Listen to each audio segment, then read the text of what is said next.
Tim, is the lockdown necessary? Well, good morning, Gabriella. Unfortunately, the state of Victoria's contact tracing and indeed our entire public health response, as you quite correctly said, Victoria is the only state in Australia to have had 4 lockdowns.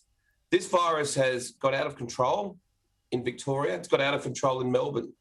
And so given that the government has failed dramatically to ring-fence this virus, with only one case, I might add, a week or so ago, it's had, frankly, no alternative but to, again, drastically lock us all down for a week. And I hope it is only for a week.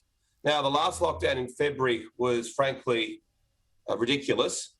But this time, there is a lot of nervousness in Melbourne with regards to where this virus has gone and this government's inability to contact trace and to ring fence it adequately so it doesn't get out of control like last year, where we had our second wave, which cost the lives of 801 people and 250,000 Victorians lost their job. Now, we don't have JobKeeper now, and the question I've got this morning for the Andrews Labor government is what direct financial support will you provide immediately to businesses that you've closed down because of your own incompetence with contact tracing? Should the federal government be providing support as well? No, I think the federal government's provided about $45 billion worth of support to Victoria since the pandemic began.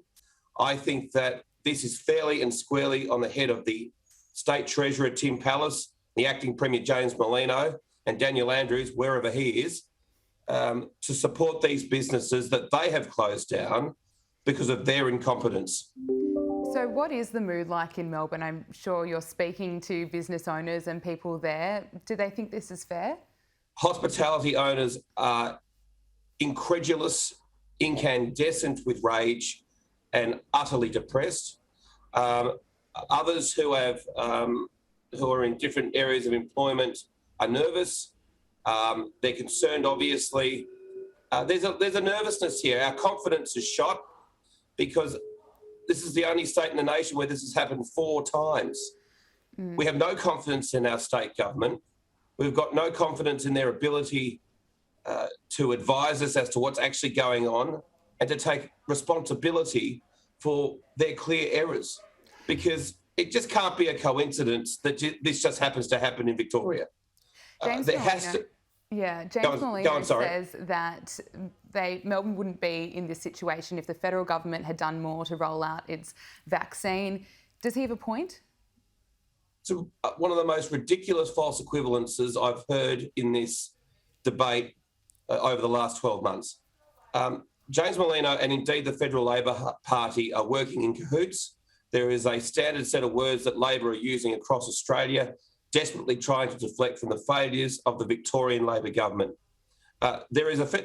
We have the same national government in every single state, but we only have the Victorian government in Victoria. And it seems to be only in Victoria that basic errors in public health management continue to ensure the Victorians are locked inside for weeks on end. This is our 160th day of lockdown since the pandemic began. This hasn't occurred in any other state. So I challenge the Labor Party, both federal and state, to explain to me why this only seems to happen in Victoria and nowhere else. Do you think this lockdown will end in 6 days' time? I pray that it does, but the best predictor of future behaviour is past behaviour. I'm not entirely sure that this government has a clue what they're doing, so who knows? So how would the state Liberal government respond differently to this outbreak?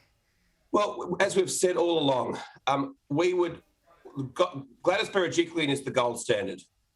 So what Gladys has managed to achieve in New South Wales and particularly in Sydney, with an outstanding contact tracing team and indeed an outstanding hotel quarantine regime, we would very simply copy that, which is get the best people in to run the best possible systems to ensure that the public is kept safe and business can keep running. You see, if this was Sydney, Gladys wouldn't have locked down the whole state because Gladys has confidence in her contact tracing system, her contact tracing team and her public health team to ensure that they can ring fence the virus immediately in Sydney, with a very digitised, a data-centric model, which just doesn't happen down in Victoria. So Gladys has got all of her systems up and running to ensure that the businesses can continue to operate in Sydney. I mean, for example, we still don't even have a universal QR code system for the whole of the state of Victoria. Sydney, New South Wales, South Australia, Queensland, they've had those apps and systems in place for months and months, which work very well. Well, that doesn't happen here yet. I can't believe that still hasn't happened. That's an absolute disgrace. Now, that's a perfect example of what we as Liberals would have done much better, like in New South Wales and like in South Australia.